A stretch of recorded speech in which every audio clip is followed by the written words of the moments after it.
안녕하세요. 반갑습니다. 하나님의 두 나라 국민으로 살아가기 네 번째 시간에 함께 하시는 여러분들 진심으로 환영합니다. 우리가 오늘은 사장 구약시대에 대해서 함께 살펴보는 시간을 가져보려고 합니다.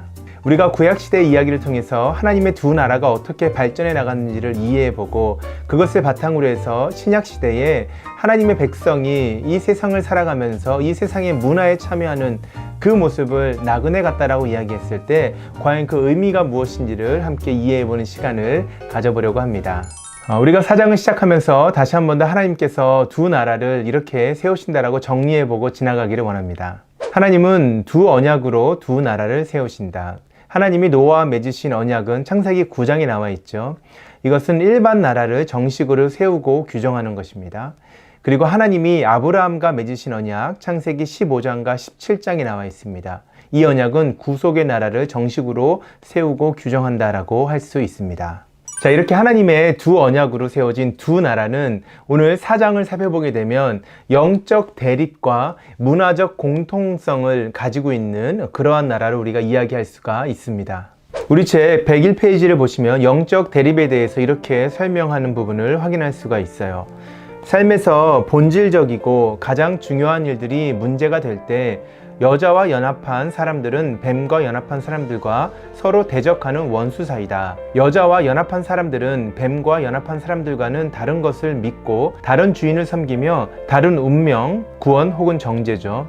다른 운명으로 향한다. 중간 입장이나 윤리적 중립지대는 결코 존재하지 않는다. 자, 그래서 성경에 기록되고 있는 구속의 나라와 또한 일반의 나라, 구속의 나라는 여자에 속한 나라라고 이야기할 수 있고 일반의 나라는 뱀에 속한 나라라고 이야기할 수 있는데 이 두 나라 사이에는 영적인 대립, 중간 중립이 존재하지 않는 영적인 대립이 존재한다라고 그렇게 책에 설명을 하고 있습니다. 자, 이 두 나라의 또 한 가지 특징은 문화적 공통성입니다. 우리 책 101페이지와 102페이지에 이렇게 기록하고 있습니다. 문화적 공통성이라는 것은 무엇이냐면 인류 전체가 이 세상에서 고통스러운 출산 그리고 고된 노동 또 육체적 죽음이라는 공통된 저주를 받을 것이다. 또한 인류 전체가 이 세상에서 해산, 결실 있는 노동, 일정 기간 삶의 지속이라는 공통된 복을 누릴 것이다. 성경의 역사를 보게 되면 일반 나라와 구속의 나라가 끊임없이 서로 대립하는 가운데 그러나 동시에 함께 공유하는 문화를 세워가는 그러한 모습을 우리가 확인할 수가 있습니다. 우리 책에서는 일반 나라와 또 구속의 나라에 대해서 이렇게 정리하면서 우리에게 성경을 이해하는 데 도움을 주고 있습니다. 우리 책 104페이지입니다. 일반 나라를 이렇게 이야기할 수 있어요. 일반 나라는 보통의 문화 활동과 관련되며 일반 나라는 인류를 공통으로 포용하며 일반 나라는 자연 질서와 사회 질서의 보존을 보증하며 일반 나라는 한시적으로 세워진다. 여러분, 이러한 일반 나라는 노아 언약을 통하여서 우리에게 그려지고 있다라고 성경이 이야기를 하고 있습니다. 노아 언약을 통하여서 하나님이 이 땅에 존재하는 모든 사람들과 언약을 맺으시는데 이 언약을 통하여서 일반 나라가 한시적으로 지속될 것임을 성경은 우리에게 가르치고 있습니다. 일반 나라에는 네 가지 특징이 있습니다. 첫 번째는 일반 나라는 보통의 문화 활동을 지향하고 있다는 것입니다. 노아 언약을 통해서 우리가 이해할 수 있는 일반 나라에서는 하나님께서 모든 사람에게 특별한 예배 행위라든가 또는 종교적인 헌신을 요구하지 않으신다는 사실을 확인할 수가 있습니다. 그들에게 생육하고 번성하라라는 하나님의 약속의 말씀을 주셨지만 그들 모두에게 하나님을 예배하고 그들 모두에게 종교적인 헌신이 필요하다라고 말씀하지 않으셨다는 것입니다. 다시 말하면 이 세상 모든 사람에게 제사장의 역할을 감당하라고 하나님께서 요구한 적이 없으시다는 사실을 확인할 수가 있는 것이죠. 또한 노아 언약은 공통적으로 모든 사람뿐만 아니라 이 땅에 존재하는 모든 피조물에게까지 흘러가는 언약이라고 이해할 수 있습니다. 땅이 없어지기 전까지 하나님께서 낮과 밤을 주시겠다라고 말씀하시고 여름과 겨울을 주시겠다라고 말씀하시고 때가 되면 열매를 맺게 하시고 때가 되면 거두게 하시는 그 하나님의 자연의 법칙을 모든 인간에게 뿐만 아니라 모든 피조물에게 하나님이 허락하셨다는 사실 또한 확인할 수가 있습니다. 일반 나라의 세 번째 특징은 하나님께서 자연 질서와 사회 질서를 보존하는 데 의미를 두고 계시다는 사실입니다. 일반 나라 전체를 하나님이 구속하시는 것이 아니라 일반 나라를 통하여서 하나님은 그 자연 질서와 이 사회 질서를 보존하시겠다라고 말씀하셨다는 사실을 기억할 필요가 있습니다. 이어지는 네 번째 일반 나라의 특징은 이것이 한시적이라는 것입니다. 이 땅이 있을 때까지라고 이야기하고 있어요. 창세기 8장 21절과 22절입니다. 여호와께서 그 향기를 받으시고 그 중심에 이르시되 내가 다시는 사람으로 말미암아 땅을 저주하지 않으리니 이는 사람의 마음이 계획하는 바가 어려서부터 악함이라. 내가 전에 행한 것 같이 모든 생물을 다시 멸하지 아니하리니 땅이 있을 동안에는 심음과 거둠과 추위와 더위와 여름과 겨울과 낮과 밤이 쉬지 아니하리라. 자, 땅이 있을 동안에 이런 자연 질서, 사회 질서가 유지될 것임을, 그렇게 보존하실 것임 하나님께서 약속하셨습니다. 이것이 노아 언약을 통하여서 우리에게 그려지고 있는 일반 나라의 모습이라는 것이에요. 자, 반면에 하나님께서는 아브라함이라는 인물을 통하여서 다시 한 번 더 언약을 맺으시는데, 이 아브라함의 언약을 통해서는 구속의 나라가 우리 가운데 제시되고 있습니다. 우리 책 108페이지입니다. 아브라함 언약은 종교적 믿음과 예배와 관련되며 나머지 인류와 구별되는 거룩한 백성을 포용하며 이 거룩한 백성에게 구원으로 말미암아 유익을 제공하며 항구적으로 세워진다라고 정리할 수 있습니다. 자, 그래서 아브라함의 언약은 노아 언약을 통해 세워진 일반 나라의 모습과는 좀 차이가 있죠. 먼저는 아브라함에게 믿음을 요구하셨다는 것입니다. 종교적인 믿음과 예배가 아브라함의 언약을 통해 세워지는 구속의 나라에는 요구되고 있다는 사실을 기억해야 될 것입니다. 그리고 두 번째로는 아브라함의 언약을 통해 세워지는 구속의 나라는 거룩한 백성이라는 사실을 우리가 기억할 수 있어야 됩니다. 인류 전체가 아니라는 것입니다. 이 땅의 모든 사람이 아니라 아브라함의 언약을 통하여서 너와 너의 후손에게 하나님께서 이 언약을 통하여 세워가시는 구속의 나라를 주시겠다라고 말씀하셨다라는 것을 우리가 기억할 필요가 있습니다. 그리고 세 번째 특징으로는 하나님께서 노아의 언약을 통해 세우시는 일반 나라와는 다르게 아브라함의 언약을 통해 세우는 이 나라는 구속의 나라로 삼으셨다라는 것입니다. 자연 질서와 사회 질서를 유지하기 위한 하나님의 방법이 아니라 이것을 통하여서는 하나님이 택하신 백성을 구속하시기로 하셨어요. 그래서 이 구속의 나라에 속한 사람들은 하나님 앞에서 구원을 받게 된다라고 성경이 가르치고 있습니다. 자, 그리고 마지막으로는 아브라함의 언약을 통해 세워지는 구속의 나라는 한시적인 것이 아니라, 잠시 있다 없어지는 것이 아니라 영원한 항구적인 나라라는 사실을 우리가 성경을 통해서 배울 수 있는 것입니다. 성경에서는 이 아브라함의 언약을 은혜 언약이라고 이야기하기도 합니다. 이 은혜 언약이 어떻게 발전되어 나가는가가 성경에 기록된 이야기의 핵심적인 내용이라고 이야기할 수 있습니다.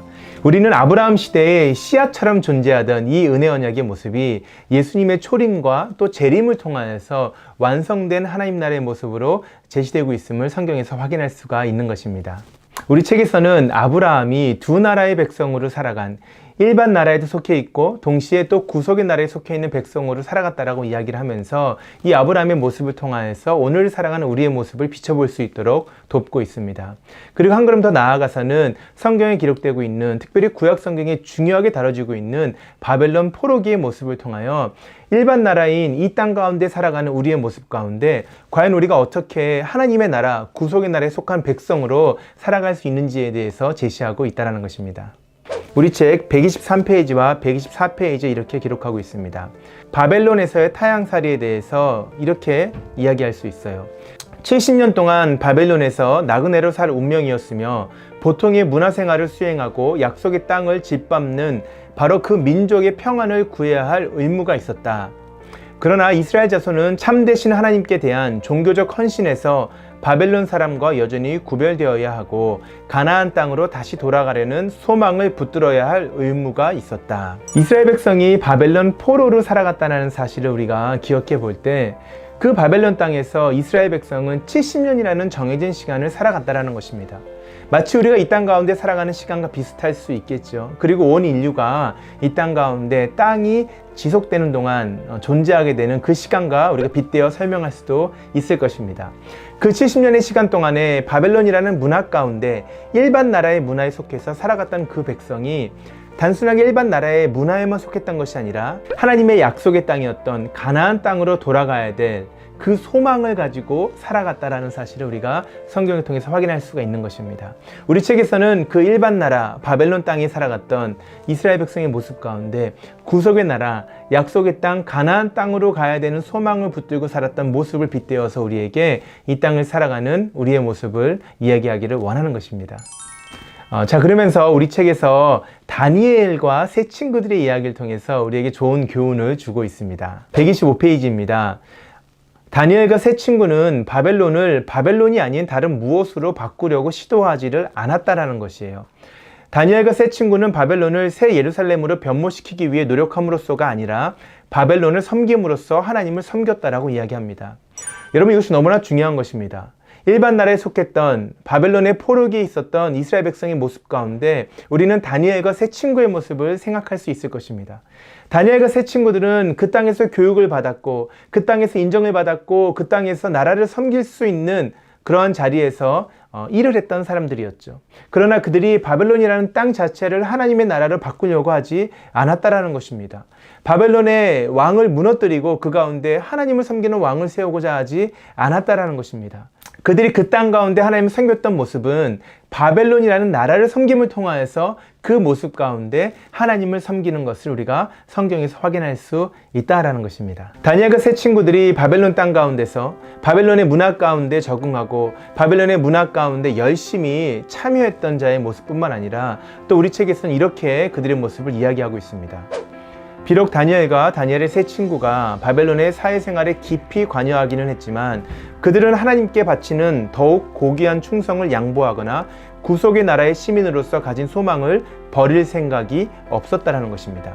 영적 대립에 대한 인식이 그들의 혈관 속에 강하게 흐르고 있었다는 것이에요. 우리가 다니엘의 세 친구들의 모습을 보게 되면 그들이 그 땅 가운데 거하면서 그냥 그 땅에 안주할 자로 살지 않았다는 사실을 우리가 확인할 수가 있죠.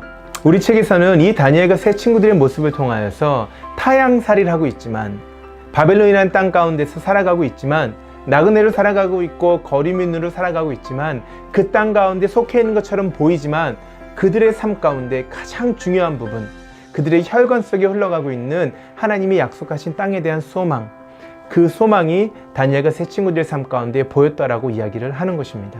그리고 우리가 그들의 삶을 바라보면서 오늘 이 땅을 살아가는 우리의 삶의 모습을 한 번 더 생각해 보기를 원하고 있는 것이죠.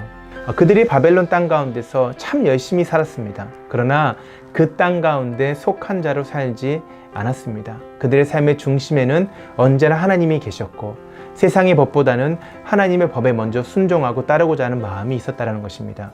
강한 영적인 대립이 그들 가운데 존재했다는 것입니다. 그러나 동시에 그들은 세상의 문화 가운데, 바벨론의 문화 가운데 최선을 다하여 사회 구성원으로서의 책임과 의무를 다했다는 사실도 우리가 기억할 수 있어야 될 것입니다. 우리가 다음 시간에는 이러한 구약의 내용이 어떻게 은혜 언약 가운데서 더 성장하여서 아름다운 나무로 예수님의 삶을 통해 드러나고 있는지를 같이 나눠보는 시간을 갖도록 하겠습니다. 여러분 한 주간 승리하시고 여러분 있는 그 자리에서 하나님 나라의 백성으로서 그러나 이 땅 가운데서 이방인으로서 최선을 다해서 아름다운 열매를 맺어갈 수 있기를 주의 이름으로 축복합니다. 다음 주에 다시 만나겠습니다.